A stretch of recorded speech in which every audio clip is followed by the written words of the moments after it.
Merci l'équipe de louange pour ce temps magnifique qu'on passe ensemble, vraiment dans la présence du Seigneur.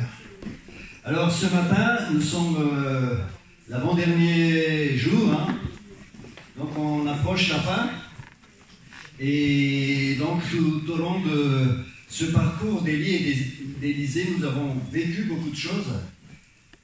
Je pense que le Seigneur vous a donné des révélations, et vous avez vu que c'est par palier qu'on avance vers le Jourdain. Donc on va arriver bientôt au Jourdain. Aujourd'hui, je vais parler là-dessus. Et donc, au bout de cette course, il y a la double portion. La portion de l'onction qui nous attend. Amen. Amen. Est-ce que vous êtes prêts? Amen. Alléluia. Mais vous savez que quand le Seigneur est parti au ciel, donc ça c'est dans Matthieu chapitre 28, verset 19, il a dit « Tout pouvoir m'a été donné dans le ciel et sur la terre. Faites de toutes les nations mes disciples. » Donc Jésus reçoit le pouvoir. Jésus est ressuscité d'entre les morts. Son nom a été mis au-dessus de tout nom, dit la parole de Dieu dans Éphésiens. Au-dessus de tout nom qui se prononce ici maintenant et dans les siècles à venir. Le nom de Jésus est au-dessus de tout. Amen. Amen. Jésus tient tout le pouvoir, pas un partiel de pouvoir entre ses mains. Et il a dit avant de partir, faites de toutes les nations mes disciples. Donc il délègue ce pouvoir, il nous donne cette autorité. C'est très difficile de comprendre ça, de saisir ça, mais il nous donne cette autorité, il nous délègue. C'est au nom de Jésus que nous avançons. Et déjà dans les évangiles, Jésus a donné l'autorité et le pouvoir. Dans Luc chapitre 9, versets 1 et 2, il dit qu'il donne l'exousia et le dynamis, c'est-à-dire l'autorité et la puissance déjà aux disciples.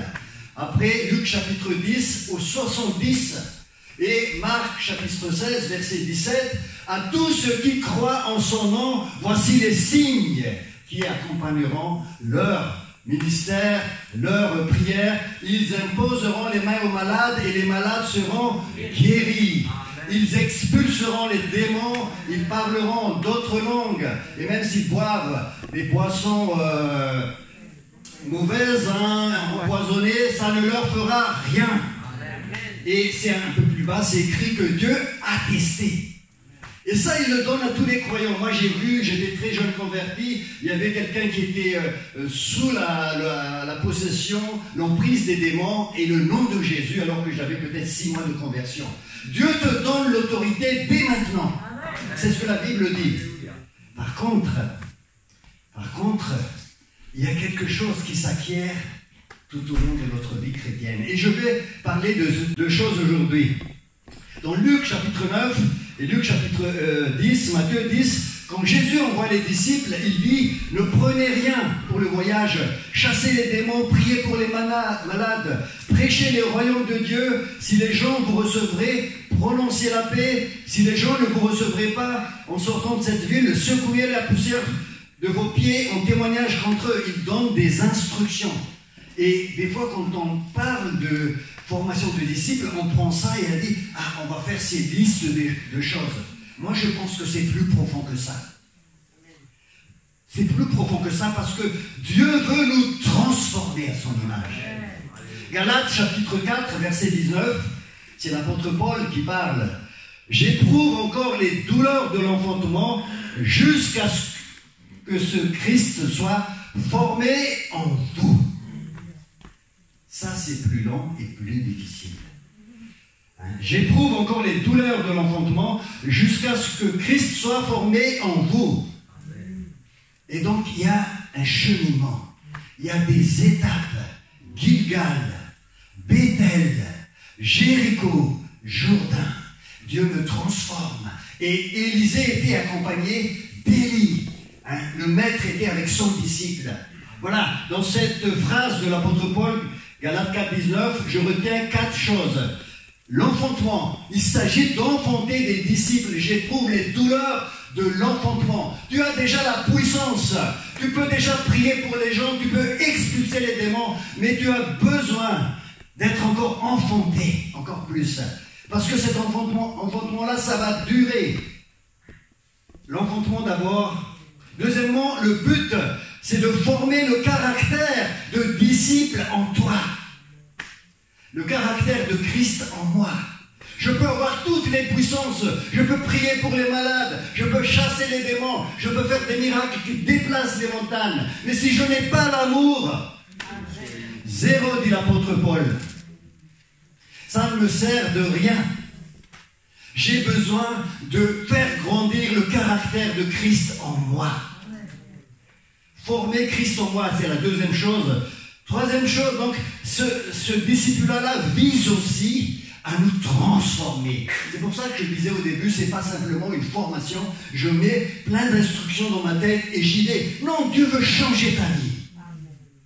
Et ça, c'est la puissance de la croix aussi.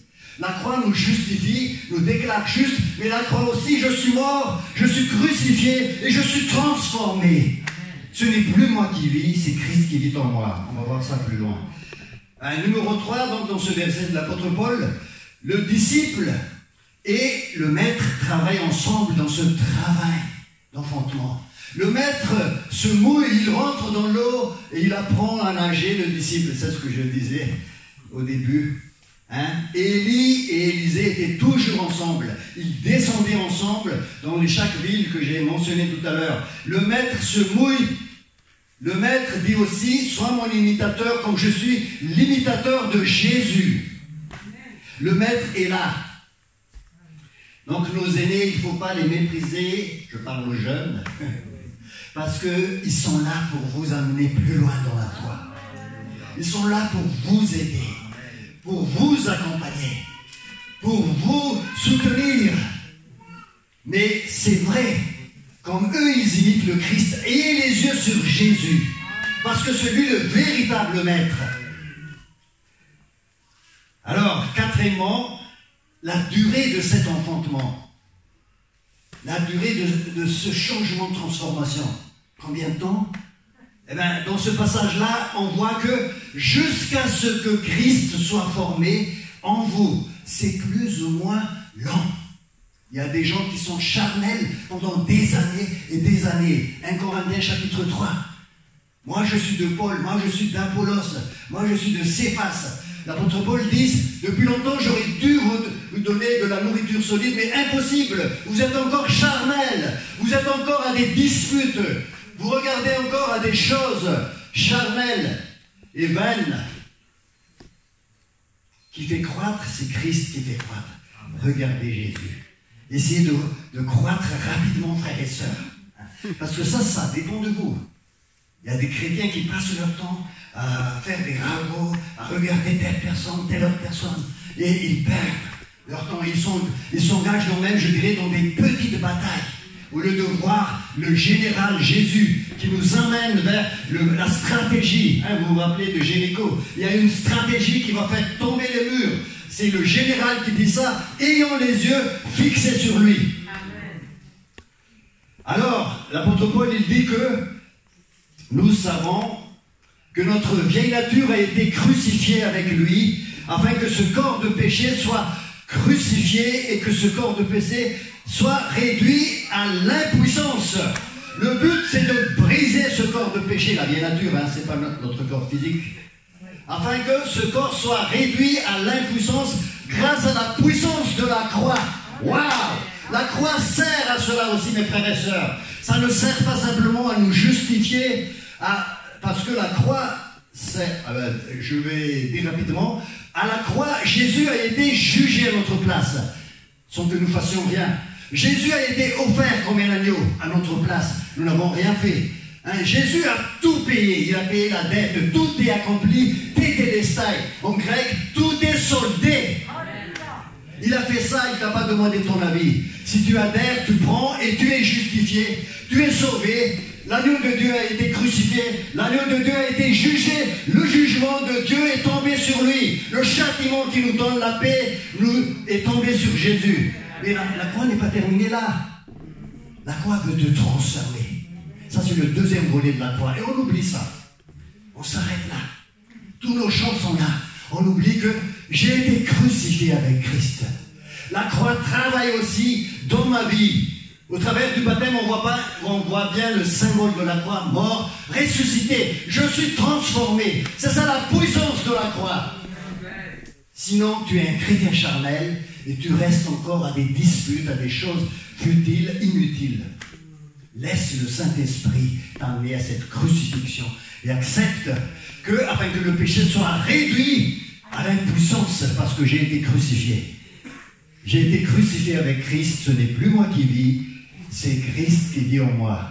Quelqu'un qui est mort, comment on le reconnaît?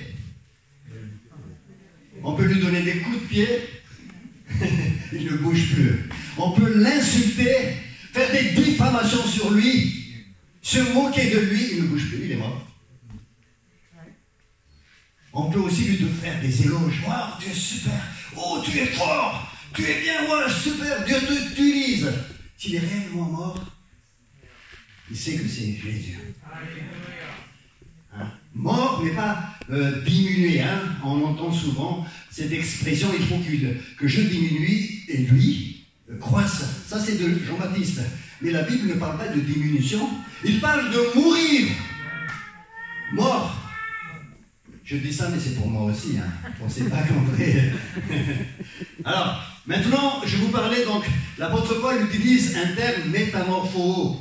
Ce terme-là se trouve 3 fois dans le Nouveau Testament, 3 fois, et ça veut dire, vous avez compris, métamorpho, c'est-à-dire changer de forme.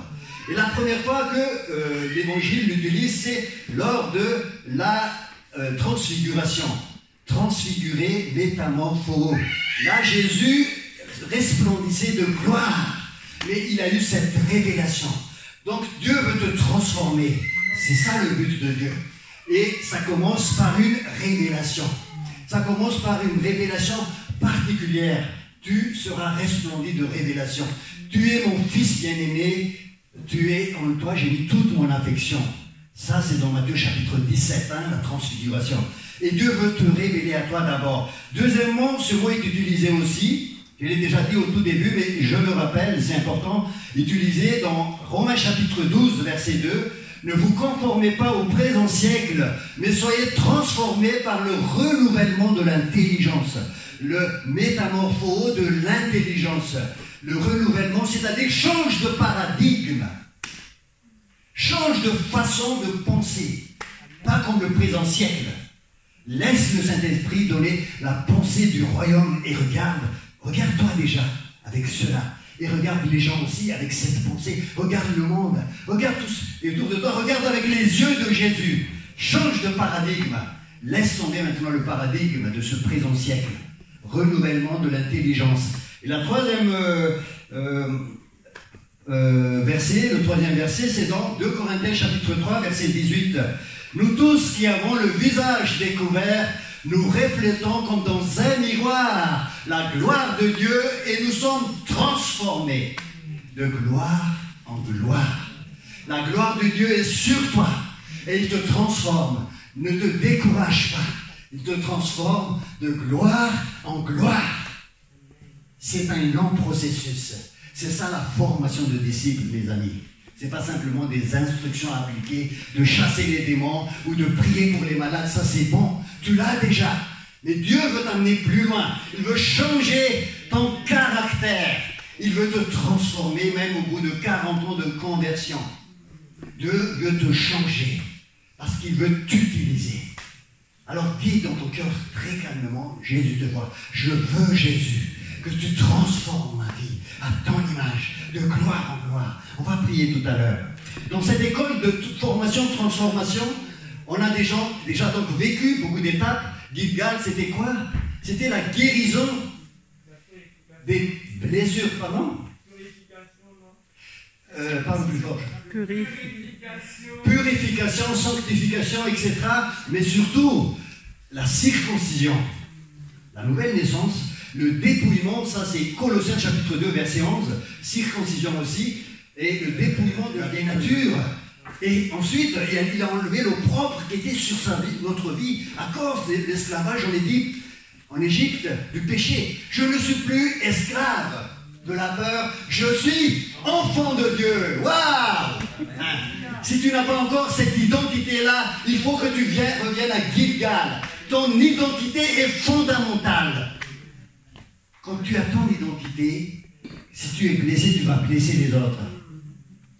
Je dis directement les choses parce qu'on n'a pas beaucoup de temps. Hein, celui qui est blessé, blesse. Hein, c'est une réaction, boum, boum. J'envoie des flèches, je tire aussi, je me protège. Sinon, je me cache derrière un mur. Mais cette forteresse-là doit tomber. Voilà, donc la guérison, le dépouillement du corps de la chair, la sanctification, ça a été dit, la délivrance aussi, parce que l'ennemi peut utiliser des liens pour prendre la main sur nous. Donc la délivrance, c'est un moyen de briser les liens que l'ennemi a pris en utilisant des blessures, des chocs émotionnels ou autre chose, l'occultisme, etc. Voilà, mais ça, c'est un autre domaine, on pourra en parler une autre fois ou à l'extérieur si vous voulez. Bethel, deuxième étape, Bethel, la présence de Dieu qui descend. La réconciliation, l'échelle de la réconciliation avec Dieu, avec les autres, avec moi-même aussi. La crainte de Dieu. Dieu était dans ce lieu, mais je ne le savais pas. Waouh! Et cette crainte-là s'est répandue. Ce lieu est redoutable. Vous vous rappelez? Jéricho. Jéricho, c'est l'école de la folie de Dieu. C'est la stratégie de Dieu. Hein, tu ne peux pas être disciple si tu ne prends pas la stratégie de Dieu. C'est pas possible. Si tu utilises la stratégie de l'entreprise, la stratégie du monde, ça ne marche pas comme ça dans le royaume de Dieu. Il y a la folie de la croix. Il faut prendre des choses qui viennent d'en haut. Dieu règne. Le royaume de Dieu, c'est le règne de Jésus. Donc Dieu est roi. Dieu se manifeste manifeste son royaume au travers de l'Église. Alors, on avance encore, frères et sœurs. C'est pour vous montrer que c'est un lent processus de formation, transformation. Amen. Alors, 2 Rois chapitre 2, versets 6 et 8. Maintenant, on arrive à Jourdain. Et il lui dit, reste ici, je te prie, car l'Éternel m'envoie au Jourdain. Il répondit, l'Éternel est vivant et ton âme est vivante. Je ne te quitterai point. Et ils poursuivirent tous deux leur chemin. Verset 7, 50 hommes d'entre les fils des prophètes arrivèrent et s'arrêtèrent à distance vis-à-vis, et eux deux s'arrêtèrent au bord du Jourdain. Alors, Élie prit son manteau, le roula et en frappa les eaux qui se partagèrent ça et là, et ils passèrent tous deux à sec. Ici, il y a comme une reconnaissance de ces prophètes de l'appel de Élisée. Parce que, vous vous rappelez, au début, à chaque fois, il disait sais-tu que l'Éternel, aujourd'hui, enlève ton Seigneur au-dessus de ta tête? À chaque fois. Hein, c'était comme un rappel à Élisée, et Élisée était agacé, il était agacé. Il a dit, je le sais, taisez-vous. J'en ai marre. À chaque fois, vous m'interpellez. Mais ici, ils ne disent plus ça. 50 prophètes constatent la traversée de Jourdain. Les deux, le maître et le disciple, ils traversent. Et c'est l'onction du manteau qui frappe le Jourdain. Le Jourdain, il n'est plus question dans le Jourdain d'enlever l'opprobre ou d'enlever tout ce qui était d'Égypte, les murmures, les plaintes, etc. Non, maintenant c'est l'onction du Saint-Esprit. Le disciple arrive à une certaine maturité. Il a besoin maintenant d'une onction, revêtement de puissance plus forte. Je vous ai dit tout à l'heure au début que vous pouvez d'ores et déjà imposer les mains aux malades. C'est biblique, c'est écrit dans la Bible. Je n'oserais pas enlever ça à moi. Vous pouvez le faire même si vous êtes converti depuis 2 jours, 3 jours. Si vous avez vraiment accepté Jésus, vous pouvez vous imposer les mains, vous pouvez prier pour votre famille, pour votre ami, je ne sais pas. Et Dieu agit puissamment. avec les autres, parce que vous avez reçu l'autorité du nom de Jésus. Ce n'est pas vous. Mais là, on va dans une onction beaucoup plus forte. Le caractère de Christ nous transforme et Dieu va nous donner une double onction. Alléluia. Et nous avons besoin de cette double onction. Taisez-vous, je le sais aussi. Ça, il ne le dit plus. Vous savez, l'apôtre Paul, à la fin de sa vie, dans Philippiens, à la fin de sa vie, en fait, pas au début de son ministère, il a écrit dans l'épître aux Philippiens ceci: mon but, c'est de le connaître, lui et la puissance de la résurrection. Hein? Et aussi la communion avec ses souffrances. Lui, connaître Jésus. Hein? La puissance de résurrection et la communion dans ses souffrances. Actes chapitre 9, versets 15 et 16, quand l'apôtre Paul a reçu son appel, ça lui a été rappelé: je te montrerai tout ce que tu dois. Non.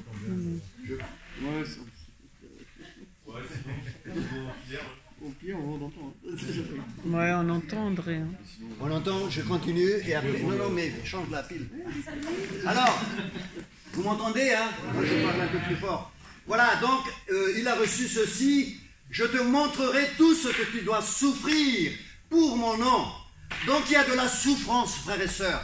C'est pas de la souffrance, un repli sur soi, une espèce de plainte de murmure, comme les Israélites quand ils sont sortis de l'Égypte. Mais c'est une souffrance qui vient du Seigneur. Dieu accepte. Merci. Dieu accepte que nous souffrions, et même au travers des souffrances, il nous fait grandir. Sinon, c'est de l'évangile de prospérité. Dieu nous transforme et il prévient l'apôtre Paul. Alors, qu'est-ce que l'apôtre Paul dit dans ce passage-là? Il a dit: j'ai été circoncis, donc Philippiens chapitre 3, versets 5 à 10, j'ai été circoncis le 8e jour. Il montre tout ce qu'il avait comme privilège avant. Il a dit: j'ai été circoncis le 8e jour. Je suis de la race d'Israël, de la tribu de Benjamin. Je suis hébreu, né d'hébreu, c'est tous les privilèges. Quant à la loi, je suis pharisien. Quant aux ailes, j'étais persécuteur de l'Église. Quant à la justice, j'étais irréprochable. J'étais irréprochable. Mais ce qui était pour moi un gain, Amen. Je le considère comme une perte à cause de Christ. Je le considère comme une perte. Et bien plus, je considère tout, pas simplement une chose, mais tout, comme une perte à cause de l'excellence de la connaissance de Jésus. L'excellence de la connaissance de Jésus, ce n'est pas un savoir intellectuel, c'est bien le savoir intellectuel, mais je veux connaître intimement mon Dieu. J'aime Jésus et je veux le connaître, je veux le servir. Et tout ça, c'est de la perte, c'est de la boue, c'est de la balayure, parce que j'aime Jésus et je veux le servir. À cause de l'excellence de la connaissance de Jésus, j'ai accepté de tout perdre. J'ai accepté de tout perdre. Est-ce que tu as accepté de tout perdre? Je sais. Étape, deuxième étape, hein? Bethel, troisième étape, Jéricho. Donc ça monte, mais rentre dans ce cheminement-là. C'est là ton appel. Ne perds pas de temps à autre chose. Tu es disciple et tu es appelé à rentrer dans le service du Seigneur. Quel que soit ton appel, peu importe. Donc, et d'être trouvé en lui, non pas avec la justice qui est la mienne, donc la justice de la loi, tout ça, mais la justice qui vient de Jésus. Mon orgueil, boum, parti. Je suis justifié par grâce, par le moyen de la foi. Ce n'est pas par les œuvres afin que personne ne se glorifie. Tout ce que je fais après, c'est des œuvres préparées d'avance par le Seigneur. Voilà, on arrive vraiment à la fin. Là, Élisée arrive à une maturité qui va lui permettre de recevoir cette double onction et de faire exploser le ministère pour la gloire de Dieu. Parce que son caractère a été transformé. Il ne cherche plus à faire venir sur lui. Il cherche à faire avancer le royaume de Dieu. Alléluia! Le royaume de Dieu, comme l'apôtre Paul. Tout ça, c'est de la boue. Ce qui compte pour moi, c'est le royaume qui avance. pour que je gagne encore d'autres à Jésus, que je forme encore d'autres disciples, que je les équipe, que je les envoie, et que les églises se multiplient pour la gloire de Dieu. Voilà ton appel. Voilà mon appel de disciple. Voilà notre appel de double onction, frères et sœurs. Et là, je fais un parallèle et je termine par là. Je fais un parallèle avec ce qui s'est passé quand Jésus est monté au ciel. Il est monté au ciel, mais il nous a fait des dons, dit la Bible. Éphésiens chapitre 4, verset 11. Notez bien, Éphésiens 4, 11. En montant dans le ciel, Jésus a fait des dons. Et premièrement, il a donné les uns comme des apôtres, les prophètes, les évangélistes, les pasteurs et les docteurs. Ça, c'est les ministères de la parole. C'est important, peut-être que quelques-uns ici sont appelés à cela. Ne néglige pas cet appel, comme ça a été rappelé tout à l'heure, ici. Ravive les dons que Dieu a mis sur toi. Ranime les dons que Dieu a mis sur toi. L'appel sur ta vie. Il y a des gens qui en appellent ici, mais qui résistent. Ne résiste plus. Ne résiste plus. Laisse le Saint-Esprit maintenant raviver cet appel dans ta vie. C'est un don que Dieu donne. Donc ça, c'est la première chose. Jésus, en montant au ciel, il donne des dons au corps de Christ. C'est pour ça que la vision du royaume est importante. Ce n'est pas simplement à telle église, mais c'est au corps qu'il donne le don. Pour faire avancer, pour le perfectionnement des saints, pour en vue de l'œuvre du service, toujours dans Éphésiens 4, 11 et 12 suivants, et pour l'édification de l'église. Ça, c'est ce que Dieu veut faire au travers des ministères. Et ce n'est pas simplement une seule église, c'est l'ensemble des églises, mais qui travaillent en réseau. Et il faut avoir cette vision de faire avancer le royaume de l'évangile dans un pays, dans une nation, tous ensemble. Amen.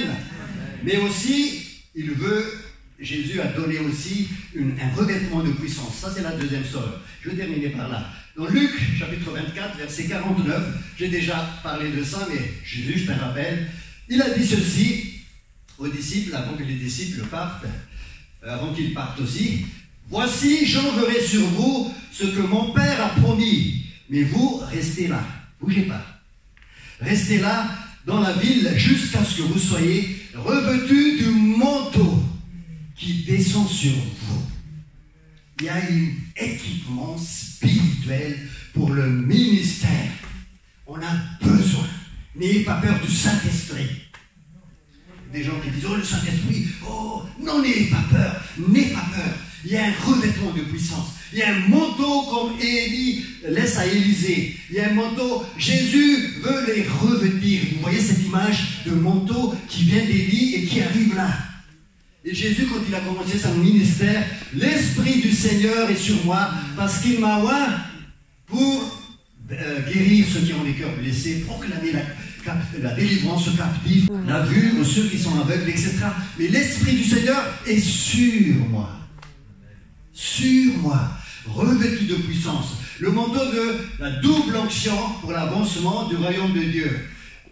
Et Jésus a dit ceci aussi dans Jean chapitre 20, verset 21. J'ai déjà dit, mais je répète, comme le Père m'a envoyé, je vous envoie aussi. Vous avez besoin de cela aussi. Vous recevrez une puissance, le Saint-Esprit survenant sur vous, et vous serez mes témoins. Et le Saint-Esprit survenant sur vous, ça vient d'en haut, ça descend. J'ai déjà peut-être la nouvelle naissance, mais j'ai besoin d'un revêtement, d'une onction, d'un manteau pour faire avancer le royaume de Dieu. N'ayez pas peur du Saint-Esprit. C'est pour les autres. Alors, voilà, on va s'arrêter là. Celui qui croit en moi fera aussi les œuvres que je fais, il en fera de plus grandes parce que je m'en vais au Père. Il n'y a eu pas une espèce d'orgueil, une fausse modestie, on disait non, je ne peux pas faire plus que Jésus. Tu ne seras pas plus grand que Jésus parce que tu as la délégation du nom de Jésus, mais tu feras des œuvres plus nombreuses. La multiplication, c'est l'ADN du royaume. Élisée a fait le double de miracles d'Élie. Il n'est pas plus élevé, non. Dans le Nouveau Testament, dans Matthieu chapitre 17, ce n'était pas Élisée, c'était Élie qui était le représentant des prophètes. Mais il a fait plus pour avancer le royaume. Donc, n'aie pas cette fausse modestie. Viens maintenant, prends ton manteau, laisse le Saint-Esprit te transformer. On va chanter un chant et je vous invite à méditer cela. à relire, à laisser Dieu maintenant vous interpeller très fortement. C'est le moment. Le Seigneur revient bientôt. Il faut racheter le temps. Tu es appelé, ne résiste plus. Laisse tomber ce qui est charnel et rentre dans ton appel. Alléluia. On va se lever pour chanter et vraiment méditer, se laisser interpeller par le Saint-Esprit.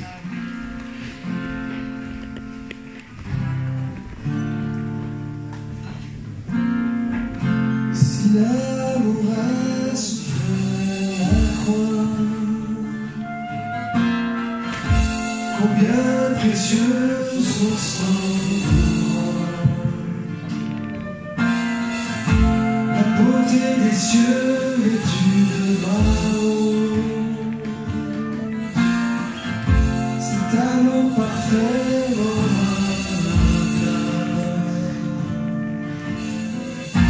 si ses plaies témoignent de son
la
Alors restons debout, très rapidement, levez votre main, une main vers le ciel et une autre sur votre cœur.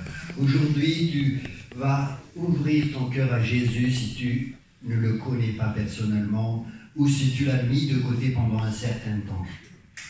Dieu veut renouveler avec toi son alliance ce matin. Et Dieu veut ranimer le don qu'il a mis sur toi.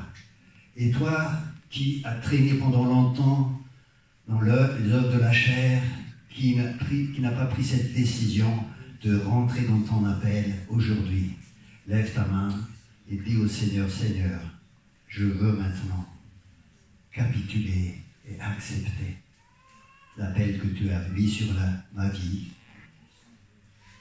le service auquel tu m'as appelé. Saint-Esprit, viens visiter mes frères et sœurs maintenant, mets ta double onction maintenant. Au nom puissant de Jésus, je déclare et je prononce ta parole, Seigneur. Révélez les preuves de puissance. Donne-leur, Seigneur, ce manteau d'onction pour ta gloire. Que tu sois vu. Merci, Seigneur, dans le nom de Jésus. Amen. Amen.